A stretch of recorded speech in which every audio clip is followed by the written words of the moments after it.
Ladies and gentlemen, welcome to Metropolis Radio. Today we are taking a look at Hell in a Cell. Now, just like with the other looks at all these WWE pay-per-views, this is going to be more of an off-the-cuff style of video rather than scripted like most of my videos are. So without further ado, let's look at the most recent Hell in a Cell by looking at the overall match card. Now, the event started with Bianca Belair versus Bayley for the Smackdown Women's Championship. That was the first Hell in a Cell match, and it did end in a title defense. And I understand why they wanted to open the show with a title defense instead of a title change, because you don't want to blow your load too early. Now, one thing that I was really amazed at, and like I said, guys, I haven't been following weekly for like the past 5 or 6 years, so this may have changed, but I remember a time when the women's division in particular were not allowed to do matches that involved weapons. So for me to watch a women's wrestling match that was a Hell in a Cell match that involved the use of weapons did actually shock me to a degree, but it also didn't surprise me, given that, I did see that AEW, they were starting to go more hardcore matches now, so to kind of keep up with the competition. I don't know how long they have been doing stuff like Hell in a Cell for the women's division, but please, if you guys do know about that, let me know down below.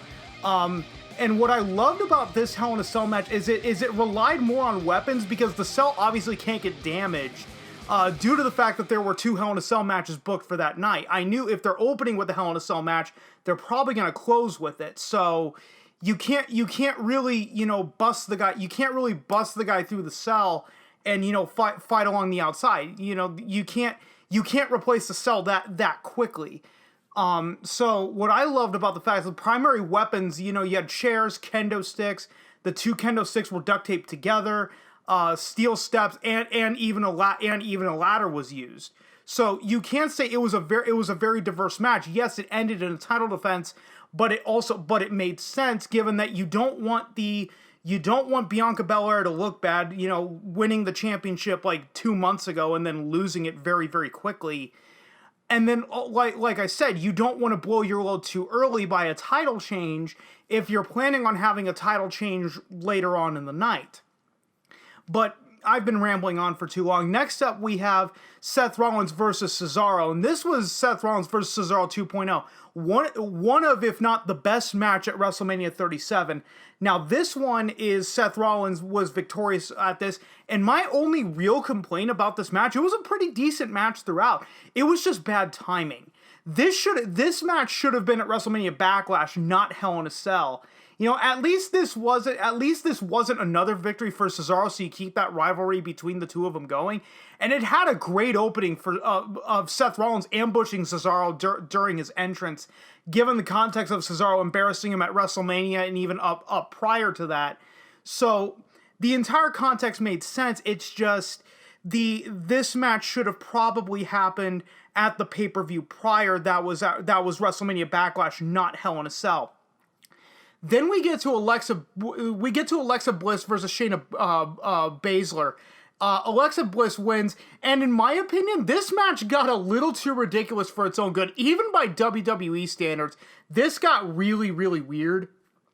Because somehow Alexa Bliss can possess other people. She possessed Nia Jax to slap Reginald, and honestly, If I'm being entirely honest, this match should have just been on Raw instead of a pay-per-view, since neither competitor is really a main eventer, given this pay-per-view is a 6-match card.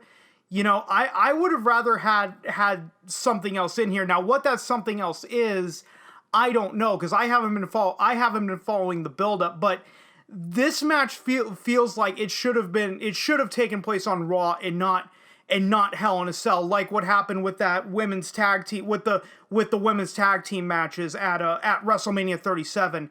It felt like it should have occurred on Friday Night Smackdown rather than the pay-per-view itself. Then next up, we have Kevin Owens versus Sami Zayn, and Sami Zayn wins. Again, I think this is a match that probably should have happened at WrestleMania Backlash, given the title, WrestleMania Backlash. But Sami Zayn does win this time. A reversal of what happened at WrestleMania. And honestly, I feel that these two just work really well together. You know, and for someone of Sami Zayn's height, I think he stands like 6'1". He really shouldn't be as agile as he is in the ring. So with regards to the Sami Zayn match, you know, maybe the match isn't as technically impressive, but it sure as hell is entertaining. And I'd rather have an entertaining match than a boring match that was very technical. Then we get to Rhea Ripley versus Charlotte Flair for the Raw Women's Championship. Now, this one ended in a disqualification.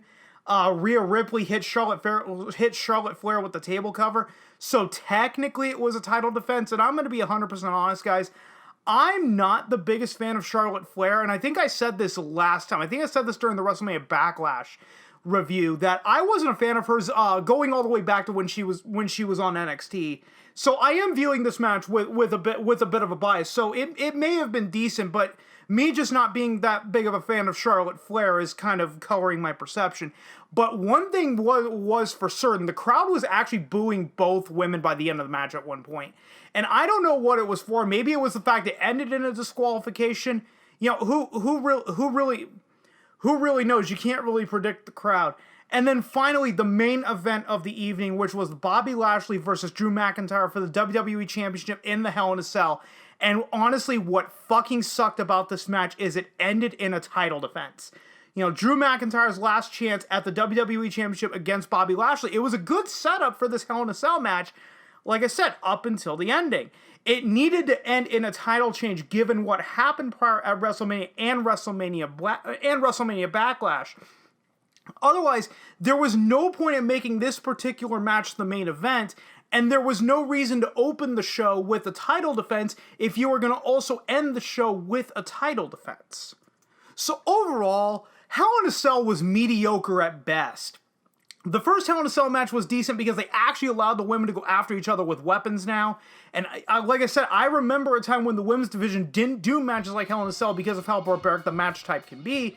You had Seth Rollins versus Cesaro 2.0. That was one pay-per-view too late. It should have been at WrestleMania Backlash.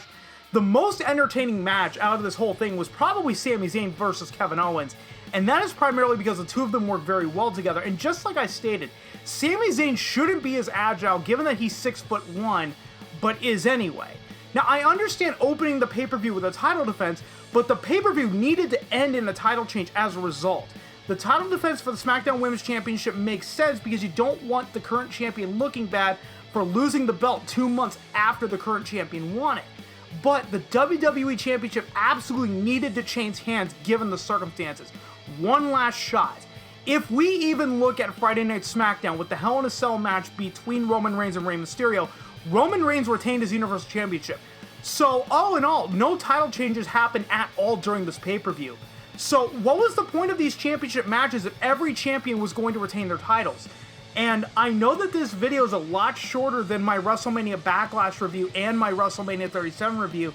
And guys, I'm going to be 100% honest. I almost didn't make this video because in my opinion, Hell in a Cell overall just felt kind of pointless when you take everything into account. And I'm going to go ahead and end it right there, guys. Like I said, I know that this was shorter, but overall, this was a pointless pay-per-view, and I have nothing further to say.